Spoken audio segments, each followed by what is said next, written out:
Hey everybody, welcome back to Next Tech. This is Tim. Just another shout out for all of you listening to say, hey, follow us on social media at NextTechYO and Instagram, Twitter. You can also listen to us via podcast on most platforms. But basically, we're back for part 2 with Ann Cosma talking about social media, where we will be investigating individual platforms like Facebook, Twitter, Instagram, and some other ones. But I do want you to stay tuned towards the end because we will be giving away something at the very end. So stay tuned for your chance to win a prize. Very true. Okay, so let's talk a little bit about Facebook. We're going to just shift into some individual services a little bit. We're talking about Facebook. So how do you personally use Facebook, whether it's educational or whether it's, personal? So personal, it's just a lot of shares about my, I guess, personal life, whether it's travel, whether it's an event that happened. I do feel like lately, and by lately I mean probably over the course of the last year, read more on Facebook than post more. Try to wish people happy birthday personally. Right. But I do personally love to travel, so I try and share what I'm learning on my travels from other cultures or countries or the experiences that I have there. Reading, and I guess I stay on Facebook because it's one way to get those family friend updates that folks share. But I'm starting to I guess the other side to that is we have a great international community that utilizes Facebook. And so I'm really trying to connect with folks in the Flipgrid Fever community on Facebook. And learn more about EDU systems around the world by the connections that I'm making on Facebook with others. Very good. No, I agree with that because I think that's the biggest part. I think that's maybe the most advantageous thing about Facebook is it's a little bit of a, I want to say like a safer space. Like that's probably where a lot of people started with social media.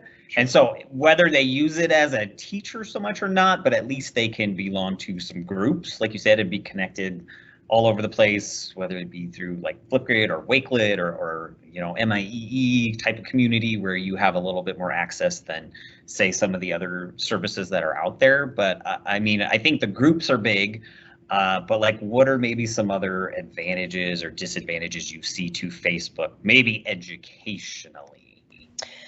Oh gosh, wow. Well, as you were saying that, I went into my Facebook app and I just started looking through my groups, and I'm in 55 groups on Facebook. But I think maybe a personal disadvantage is I can't stay connected in 55 groups. I mean, just because of math and time. So I think maybe that personally for me is one of those things that's like, well, that's so overwhelming. What am I going to even do with it? But then you can scroll, and if something catches your idea, that's where that spark or inspiration can stem from. The other thing, gosh, I don't know, in terms of like the other side or the, I don't know. I'm going to have to keep brain zinging on this. Okay. Well, I mean, I don't know as far as disadvantages go, as far as Facebook goes. I don't know. Do you have any? I would tend to agree. I think my disadvantages to Facebook would be trying to find relevant content. Like normally what pops up in your feed is, the last 5 or 10 things and then 1 or 2 ads here and there.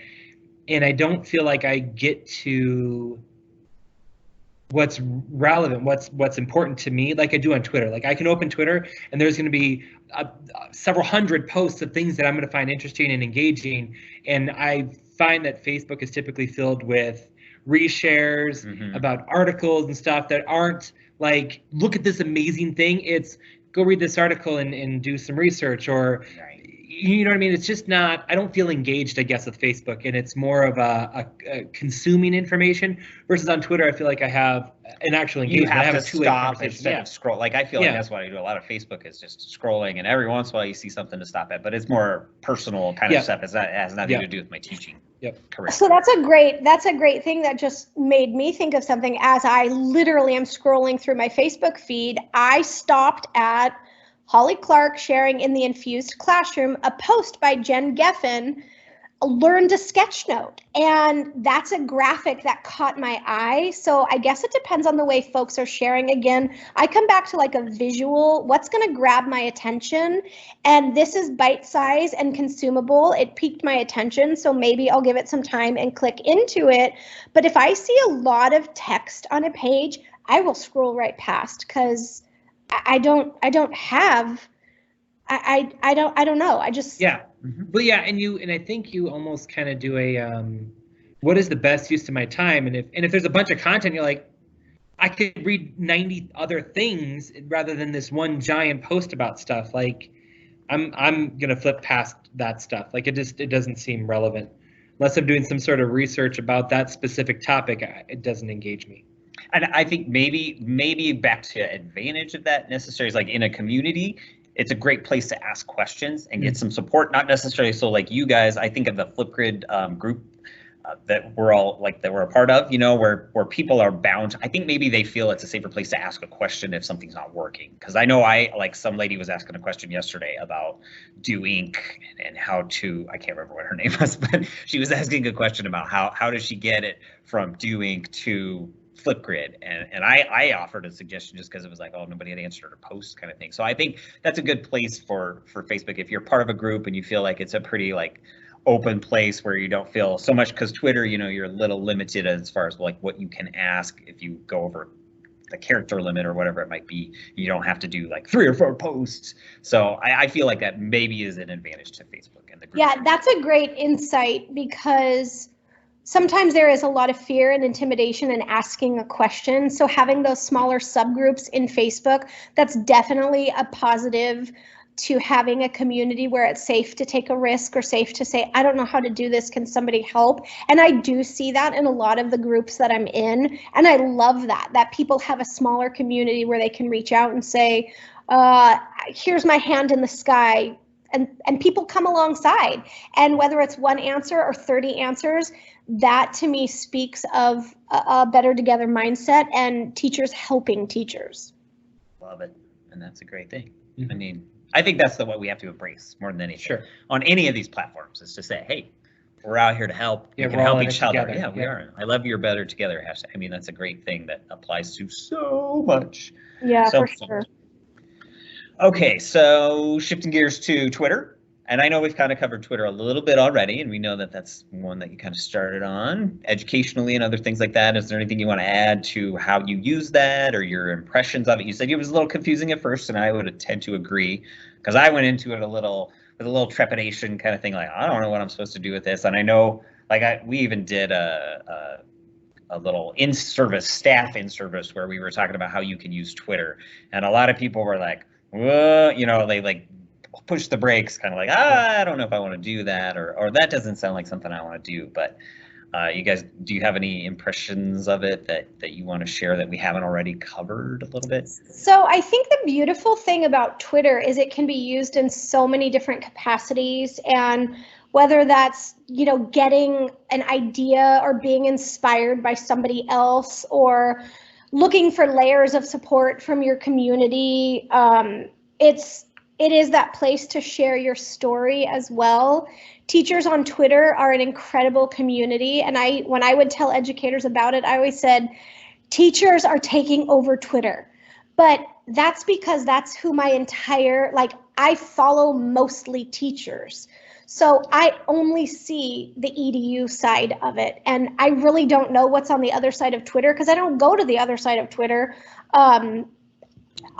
I don't. Sometimes sometimes I'll look at what's trending or whatever, but it's living in specific hashtag communities or the notifications. And then my feed is filled with incredible ideas from inspiring people. And so it tends to be a lot of sunshine, lollipops, and rainbows and positive things, because that's where I'm hanging out. So like I mentioned earlier, you don't ever have to get to the ends of it and make it what you want it to be. So follow people who are going to inspire you, or follow people who are going to challenge you to know better and do better. Challenge people or follow people who will inspire you. And then when you're ready to, share back, because that reciprocation is literally how we as educators are helping students around the world achieve more. Oh, I agree. I Well would said. say that's Yeah, awesome.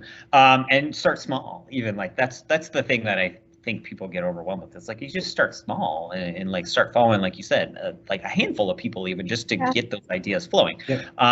You mentioned, you know, like the other side of Twitter and the dark side of Twitter, and I think Twitter really like in as a whole in the outer scope of things has kind of a bad rap, and you hear people complaining about Twitter and that was a nasty place, and you've seen how many celebrities and other things have gotten in trouble over the last because of things they've tweeted in the past or whatever it is. And I think the shift for the education world, the nice part is you see like the positives and you see the good things about Twitter, and I think that's something to say yay Twitter for that part, and yay teachers for making it a place that's more like that as opposed to people getting in trouble kind of thing. You know? Yeah, for sure. I guess the insight or takeaway I can share from it is it's where I'm choosing to invest my time as well. And, you know, there's this quote, man, I should have really had this one ready too. Surround yourself with people who inspire you, right? So whether that's in real life, whether it's a digital community, the people that I follow are the people that are inspiring me, and I find new people every day to follow or follow back. And that's why I stay on that side of it. And it's like choosing also not to let that other noise like filter or shift to the other side. Harsh your mellow. What'd you say? Harsh your mellow. Oh yeah, totally. Yeah. Is that a California thing or something? I don't know what that was from. I've never heard somebody say that before. It's a throwback to Ghostbusters. There you go. Ghostbusters. Do you think, because we've talked about that you have a limited amount of things to say on Twitter because of the character count, do you think that means that when teachers use it, either they have to put more careful consideration into what they're saying, or does that also make it an easier opportunity for you to miss the point of what you're trying to make?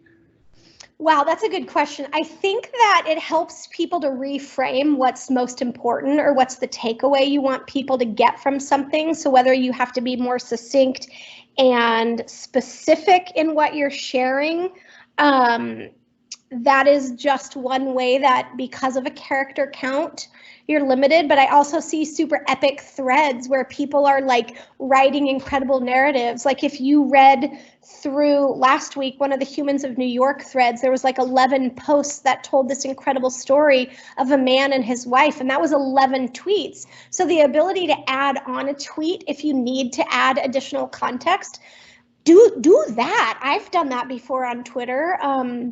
Utilize the photograph, utilize the video aspect of it. I don't know, I guess it's like, what's the purpose of why are you sharing what you're sharing and how much space does it need?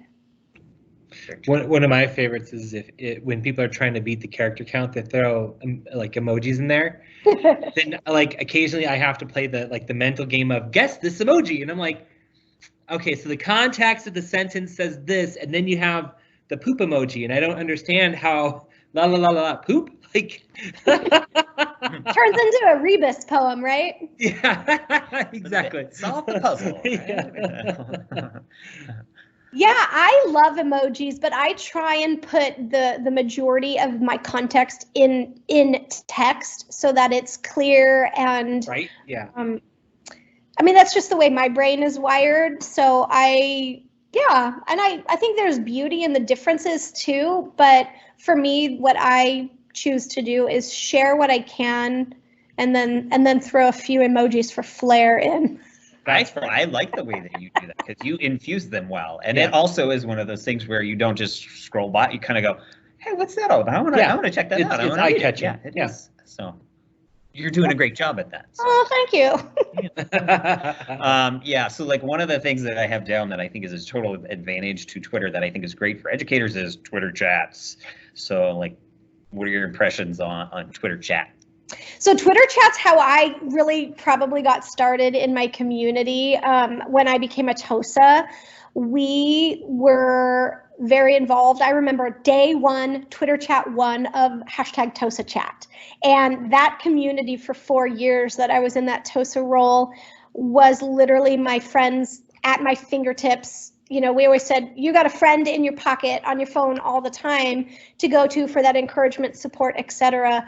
I do love a good Twitter chat. I know there's incredible ones out there. So many groups that can get connected via their hashtag or even micro hashtag communities.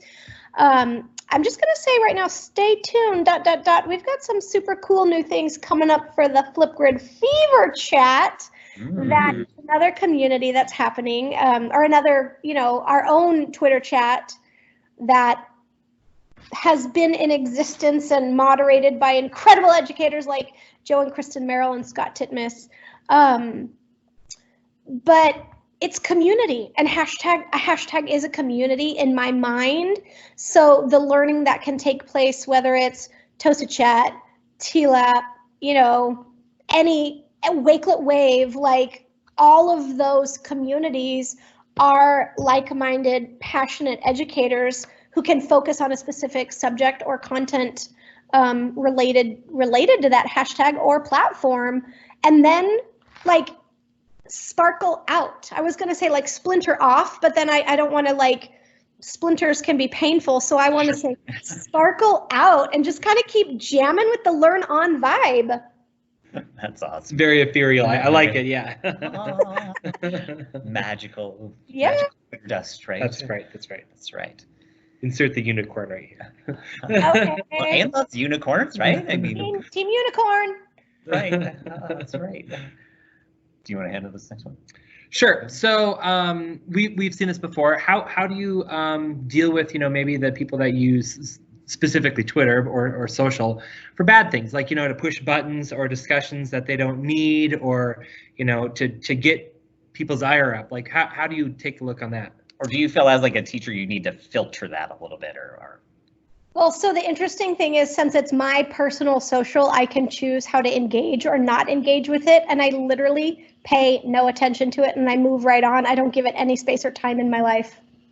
Good. Nice. Yeah. But I feel like, and sometimes those are like the kind of posts that get, which is it's a discussion point, which I think is great to have some discussions, but sometimes I think people do it just on purpose, just to kind of bring the attention to themselves. So agreed, and I understand and fully recognize that it's out there. I've had friends go through terrible situations on social, whether it's, you know, YouTube or Twitter or Facebook, but I am only responsible for my actions, and I understand that sometimes other people do things for whatever reason, and I don't want to give any power to that. So if I engage back, it gives power to a situation I don't want to. I saw something recently where somebody commented back a very hurtful message on a post that a friend and colleague on, you know, this person was sharing something, and he's on the other side of the country, and I'm thinking, why? And so there was a response, and I just sent a text off and said, don't give it any time. You're incredible. You're doing awesome things. Share your message, rock what you're doing, and don't give that any space or time in your life, because then it's just going to get in your head, and that is not cool at all. Well, and I think that gives teachers an opportunity to, because we talk about digital citizenship and how to use that effectively in your classroom, and we're teaching these children to use the power of these different tools and other things in a certain way. And it's like, we got to practice what we preach when we comment back to somebody, or when we do this, like, because I feel like comment boards are just like the garbage pit of society almost sometimes, because so many people are just willing to like share their ideas freely without thinking how that affects the other person. Right. Well, and that's you're fine. You know that's part of it because you get this whole like, I can't wait till Twitter has a dislike button. And like, but that's so contrary to the whole purpose behind the platform. Like, why would they ever do something like that? It's my favorites are those, and I wish there was like an emoji for like epic eye roll. Like I know there's the one with the eye roll, but I want something a little more because you see those passive aggressive like, hey, it's cool that you did this, but wouldn't it be great if it could do this too? And then you're like, really? Thanks. You're so sweet. And then you just move on past it, but yeah. So in the context of a classroom, I always call these critical conversations. And these are critical conversations that we as educators need to be having with our students. Whether it's how do you share a response, how do you provide feedback, how do you comment back, how do you say something back? If you are providing peer support, peer feedback, peer editing, it wouldn't be to shred somebody in a negative way. It would be constructive, positive, meaningful, maybe say and include a point that needs to be said, but it's done in a positive way. So if we do that in real life, we should be modeling that in our digital lives as well. So I always spoke with my own students about positive expectations. With young scholars, we did a lot of like kind of role play scenarios. What would you do in this situation, and how would you respond? And we talked a lot. I love a kumbaya circle, my friends. We would sit and talk and sit and talk and sit and talk. But I also would do a kumbaya circle with the adults that I work with and trainings and professional development that I do. And if a point like this or a conversation like this was stirred up, I would pause it and say, this is the critical conversation that needs to happen. How do we support students who, see their identity in a social presence, or engage with people that they don't know in real life? How do we have these conversations in safe, respectful, healthy, positive ways? And that looks different for every situation, but that's why we have to be talking with our students about what is healthy, safe, positive, respectful, etc. And if it crosses those barriers, then you get into a whole other side in terms of safety, legal issues, etc. Sure. Yep. Practice what you preach, man. Yeah, I like that critical conversation Totally. too. Yeah. Oh yeah. Okay. We're going to go to, I know you've talked a little bit about Instagram already, so we kind of, I'm not going to say how you use it, because we talk about like you go to events and you have lots of pictures and other things to share, and you obviously like you said, you want to be a photographer, you love that kind of thing. I feel like, I don't know about Nick here, but like me personally, I feel like I'm still on the learning curve for Instagram. Like I put one for like I had a personal one, but I'd only signed up for it because there was like an ISTE competition back way back when, where you got points for posting at a session or something like that. But I'm still kind of on the learning curve of what that's like. I don't know how you. Okay, so I got in. I'm a nerd, so as soon as Instagram came out, I had an account, but I didn't ever really use it until a friend of mine was like, have you ever seen Snap or chat books or something like that? And it was, you would load your pictures onto Instagram and then they would print these books for you of all your pictures. I'm like, oh my God, that is the coolest thing. So that's what I started doing. I'm like, I'm just going to fill this with family photos so I can have like a legacy of these photo books in my house of here's from when you were born and from when you were born, and this is that and that and this. And that's really all I've ever used Instagram for. I know it's such a great platform for sharing, but it's kind of like you said earlier, and like you invest your time where you think it's going to be the most worthwhile. And I tend to invest mine into Twitter, and now, oh my gosh, another one we'll talk about in a minute, to TikTok. But Instagram's one of those where I'm like, I give it a little bit of attention, but not much more than lurking. Yeah. So my my Insta can be described in 3 words: tech, travel, and teach. And it literally is a mix up. I'm scrolling back to my very first one right now. It's just a mashup of all those 3 areas of my life. It started with just a lot of personal and trying to keep my own personal accounts. Instagram was my real life. Twitter became my EDU life. Facebook was sort of a blend of both. And when I stepped out of the classroom in 2014 and started doing a lot of presentations, like at conferences, etc., it was a place where I would share professional learning, and it just bled into each other. So all of my social across the board, even Snapchat for a while. I did a ton of presenting on Snapchat, Instagram, and Twitter back in the day. The way that Snapchat stories kind of created a whole new life and context.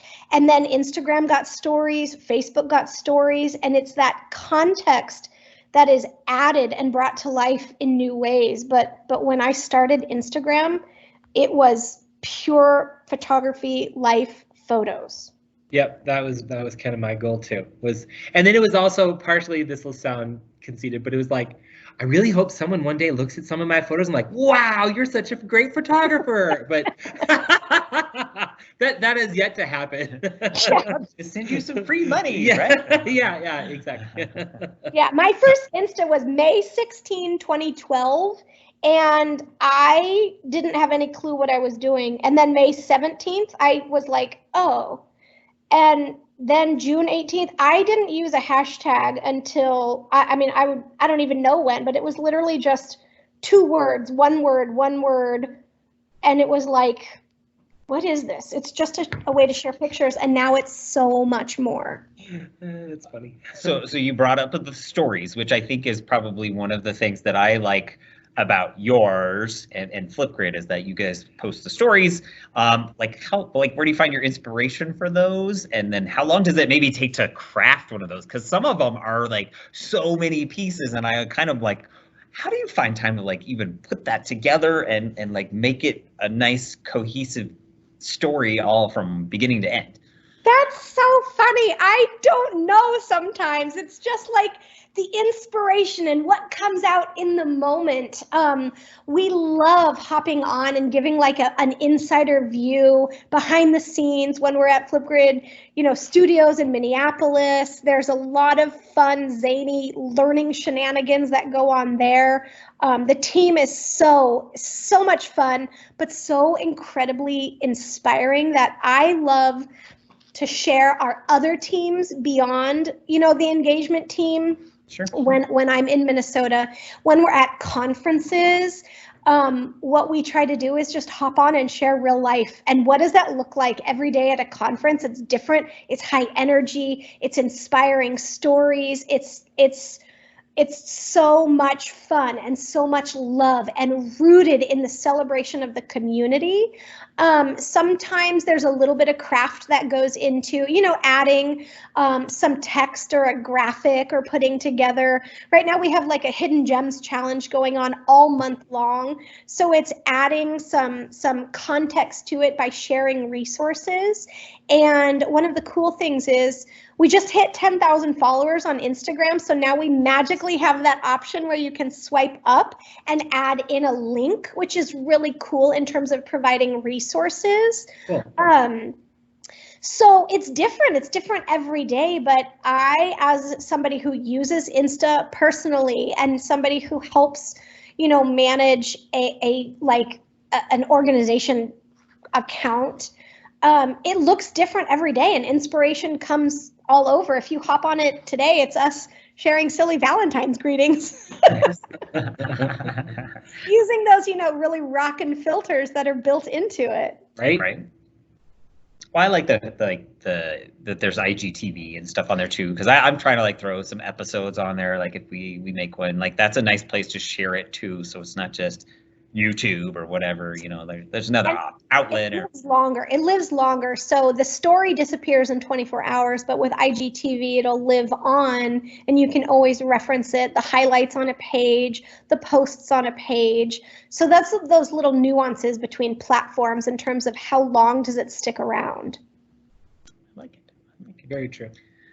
Okay, so I feel like we could probably sit here and talk forever and ever about this, and I'm having such a wonderful time. So like we're gonna do, just in respect to your time, because I'm sure you have some other things that you've got to get to as well. But we're gonna do some quick hits. So like this is just like a real super quick kind of hit on some different ones that are maybe not as popular, but people use, and like what is your impression of it in a real succinct way? Okay, succinct. That's the word I'm going to take from this. Yeah. So don't be super wordy. Well, I'm on that same boat with you, Anna. Okay. Like I said, we could probably keep going. This would be got all the words. Okay, I'm ready. Okay, so first one, Teams. What do you think about Teams in terms of, it's kind of like a semi-social media-ish?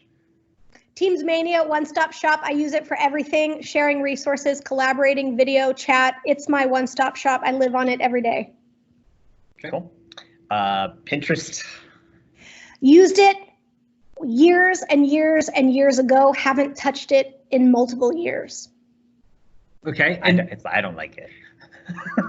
It's just me personally. I can't. You know what? If I need, so some of my hobbies, I do carpentry on the side.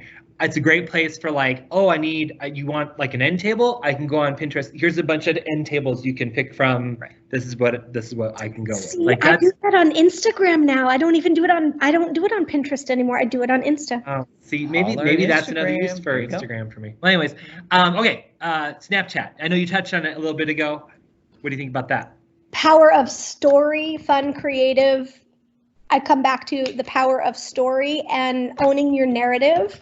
Haven't touched it in about a year, except for funny, silly messages I send to a handful of friends.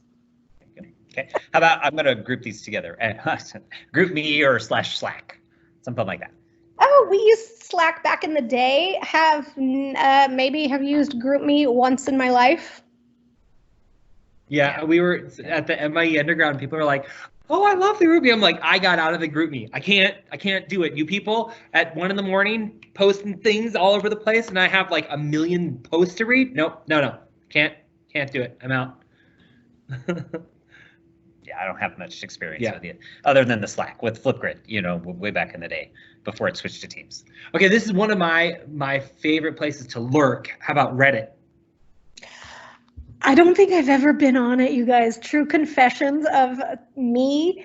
I don't think I even know what it really is.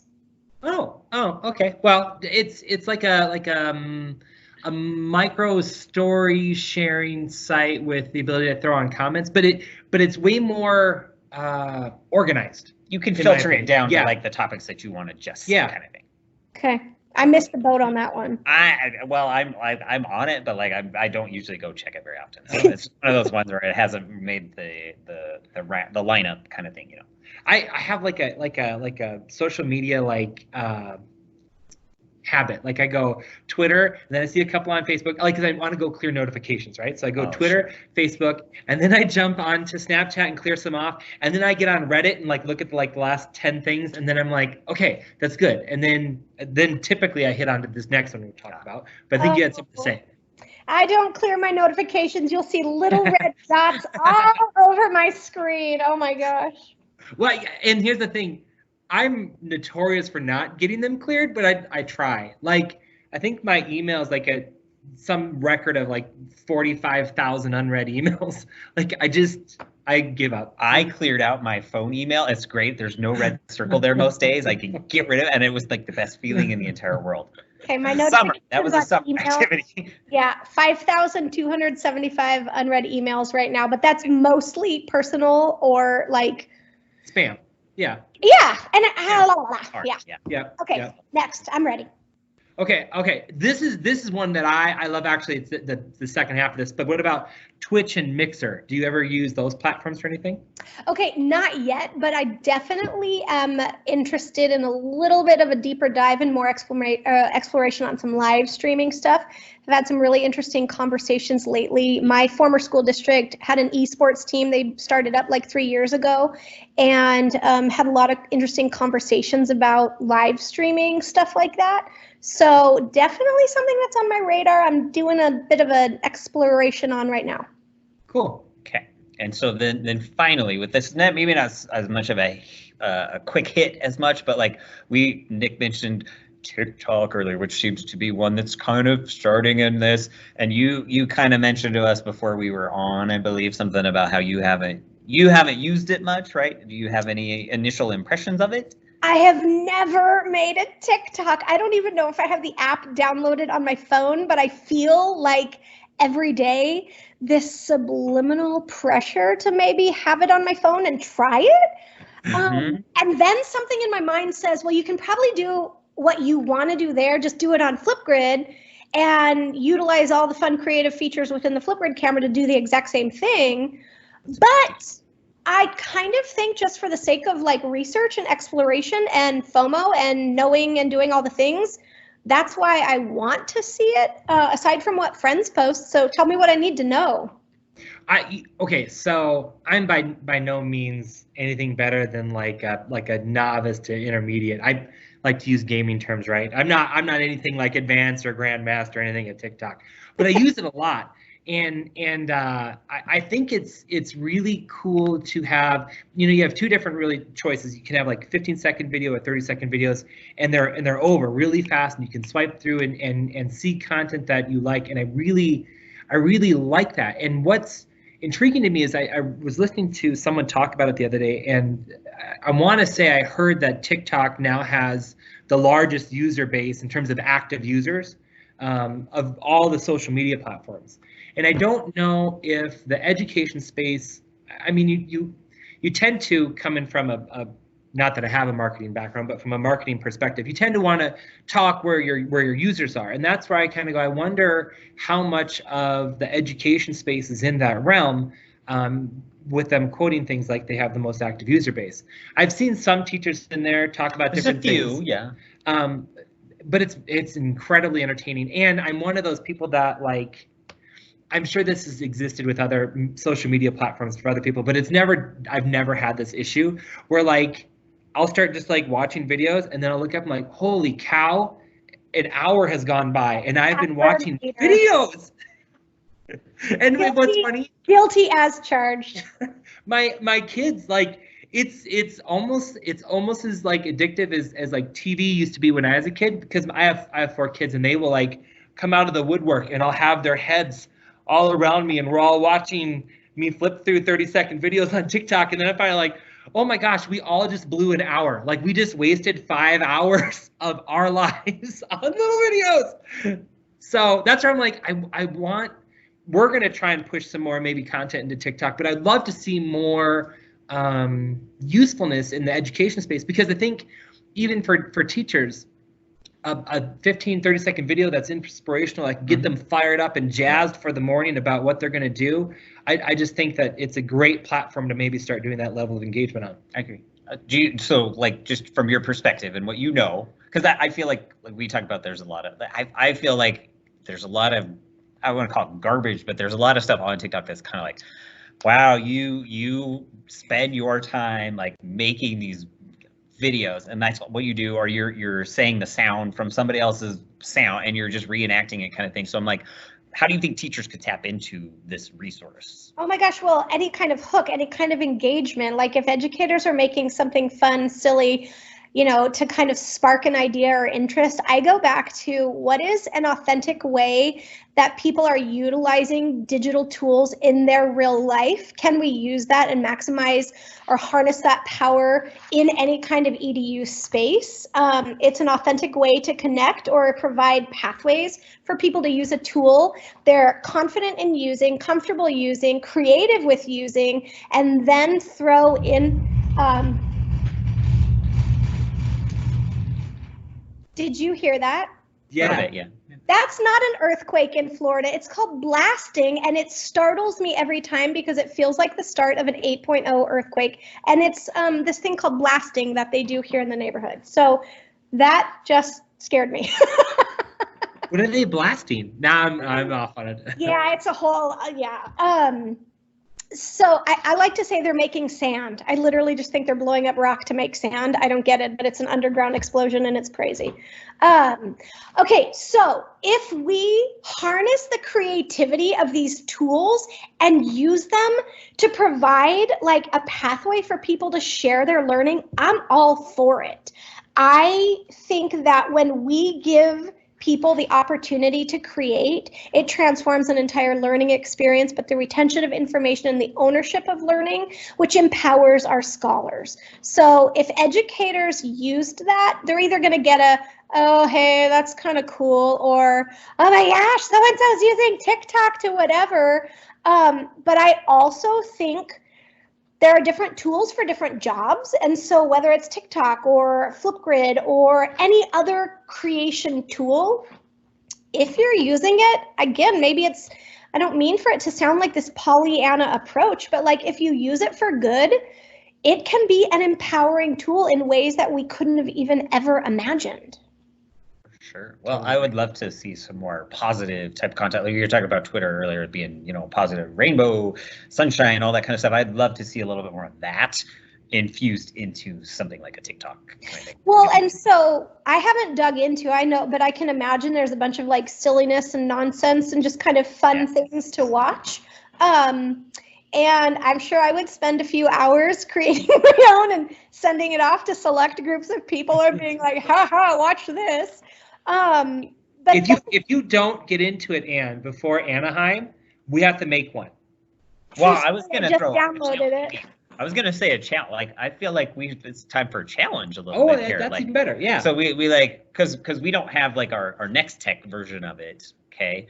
But like, what if we throw that out there and we start seeing what we can do and start filling up some TikTok with teachers, and feel free audience out there who may be doing this too. Hey, let's get some teachers on here. Yeah. What kind of content? What can we put on there? And can Ann Cosba as well too. You guys, I just downloaded it on my phone, so I'm choosing my interests and oh my gosh, we'll see. I'm gonna turn this upside down so that I don't get distracted. You're gonna take like message us later and be like, you have wasted my life. I have. Well, the cool thing is I have a different meeting starting in about 20 minutes, so I'm not going to be able to go down the rabbit hole very far today. That's all right. You gotta dip your toe in every. That's right. Yeah. That's right. So challenge accepted. I'm gonna explore it, but I also because I'm so passionate about, you know, what I do and the way that I use Flipgrid to support people, I'm curious to see what I can create on TikTok compared to what I can create on Flipgrid, or how any kind of epic app smash would even like further level up the ideas, you know? Yeah, you can idea. upload video that you've created elsewhere to TikTok too. So. Sweet. Okay. Yep. Cool. Oh, very great idea. Hey, app smashing. Shorts camera, here we come, right? Nice. Very cool. Okay, so I feel like we covered some pretty good ground today. Yeah. And we are so, like, again, we are very thankful for you for joining us for today. What's coming up for you? Like, where can people find you soon and everything? Well, we will be at Flipgrid Studios next week, so it'll be fun. Stay tuned to social, especially on the Flipgrid Insta, as we'll probably be dropping in, doing some fun shares on our story. February, Hidden Challenge, or the Hidden Gems Challenge that's going on. You'll see us all over, of course, Twitter at #FlipGridFever and Hidden Gems this month. We're giving away tons and tons and tons of Flipgrid voice pods. In March, I'm super excited because it's the Q conference in California, and Adam, George, and myself will be out there. We have some fun things coming to Palm Springs and the Q conference, and then we're all taken off for E2, which is the Education Exchange. Feeling incredibly fortunate to get to connect with incredible MIE experts from around the world, and that's taking place in Sydney, Australia. So the next few weeks are going to be, again, a celebration of our community and awesome things that are happening. And when we're not here or there or everywhere in between, it's on social media, my friend. That's where you can find me. Circle around. Nice job, man. Good job. And then, of course, we can't wait to see you because we get to go to Anaheim this year, so we'll be at ISTE. Yeah, that's going to be here so soon, and I just saw a sneak peek of some stuff that might be dropping at ISTE this summer, and I just can't wait. I said 2020 is bonkers in the best way, so stay tuned. ... Oh, awesome. Well, thank you again for joining us this morning. Totally. Well, I guess it's for afternoon for you, I suppose, huh? But Yeah, thank you so much for inviting me to come on. I love talking about social media, but I love talking about it because we're better together, and that's how I choose to use social media. If that's any lasting thought, it's do something positive and keep spreading the love. well, if anybody knows anything about Ann Cosby, you get the real deal no matter what, and you get honest, very straightforward, but like just sincereness coming straight out. It just radiates off of you. So we just are so happy to know you and thankful that you would spend some of your time with us. Yeah. Well, Even though we want you to be in the studio here with us, but we'll take what we can get. We were gonna fly her out, but things in the way it is. someday I will absolutely love to get there and visit. And just in the meantime, thank you for doing what you're doing and sharing incredible ideas and insights to support others. So you both rock, and I appreciate you having me on. Thank you. Yes, thank you very much. All right, so if you want to enter our challenge, it's a TikTok challenge, just like we were talking about with Anne. So this is what you need to do in order to be entered to win. And you may win a Flipgrid voice pod in this case. All you got to do, go over to TikTok, sign up, but add an educational video. We want teachers to take over with some positive messages there. And then you need to share that video with us on Twitter. You can just respond to one of our tweets and share away, and we will put your name in the hat for a possible win of a Flipgrid voice pod. Share away, friends. Oh my gosh, what an awesome conversation with Anne. Yeah. Wonderful. Thank you so much, Anne, for your time today. She's an awesome person. Like I said, if you have not connected with her, you really truly need to, because she is just an awesome presence wherever you are, and she just is so happy and excited to see you. Yep. It's just Well, and she's like infectious. You know what I mean? Yes. It's great. In an awesome way. Okay. So, anyways, feel free. I know maybe you're watching this, maybe you're not, but like just remember, follow us Next Tech YO at Next Tech YO. That's NXTECHWYO for Wyoming. We are on, like we said, YouTube, Twitter, Instagram, Podcasts, all those, most of your podcast platforms you can find us at. We got an episode coming up about hidden potential type of sorry. We have an episode coming up that is all about hidden potential apps or websites that you might want to use in your classroom that maybe you know about, but you haven't had the opportunity to use or really effectively gotten. That's right. Maybe some innovative ways to use what you already got. Exactly. Awesome. So we will catch you next time. Bye. Bye.